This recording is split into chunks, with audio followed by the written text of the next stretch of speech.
মামিশন আশ্রমের জন্য জামা কাপড় নিয়ে যাচ্ছেন সুদীপ্ত বিশ্বাস, সুরজিৎ মুখার্জি, বিপ্লব সাহা। সঙ্গে আছি আমি। রাস্তা ধরে চলছি আমরা, একটা টোটো রিজার্ভ করে। খুব সুন্দর গাছগাছালি দেখতে দেখতে চলছি। খুব ভালো লাগছে এই জার্নি। চলে এলাম মামিশন আশ্রমে। বন্দনা বণিক আমাদের রিসেপশনে রয়েছেন, ভীষণ ভালো রিসেপশন। তারপরেই এলাম গোপাল ঠাকুরের কাছে। আশ্রমের গোপাল ঠাকুর অপূর্ব মূর্তি, অপূর্ব মূর্তি। তারপরে আস্তে আস্তে আমরা হল ঘরে ঢুকছি।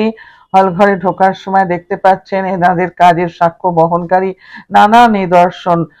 RYCS এর সম্পাদক সুদীপ্ত বিশ্বাসকে দেখলাম, তারপর দেখছি বিপ্লব সাহা, সুরজিৎ মুখার্জি, এনারা সদস্য দুজনেই। এরপরে আস্তে আস্তে হল ঘরে প্রবেশ করছি আমরা।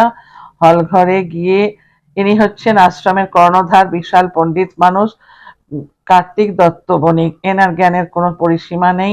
রয়েছেন মাতৃমণ্ডলীর সদস্যরা, সবাই আমাদের দেখে অভিভূত, করতালি দিয়ে অভিনন্দন জানাচ্ছেন। অনেক শিশু, মহিলা, সব মিলিয়ে ভীষণ একটা আনন্দের অনুভূতি হলো আমাদের।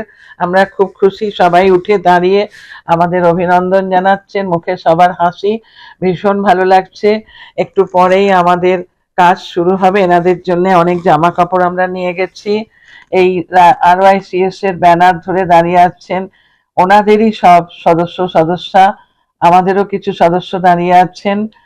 আর এই ব্যানারের কাছে যে সমস্ত পুটলি পাটলা আমরা দেখতে পাচ্ছেন, ওইগুলোর মধ্যেই রয়েছে বেশ কিছু জামা কাপড় মাতৃমণ্ডলীর সদস্যরা এবং শিশুরা পাবেন। তো এই কাজ করে আমরা নিজেদেরকে ধন্য মনে করছি। দিতে পারলাম বলে নয়, ওনারা যে নিয়ে আমাদের ধন্য করছেন, এইটাই আমাদের কাছে আজ বিশাল পাওনা।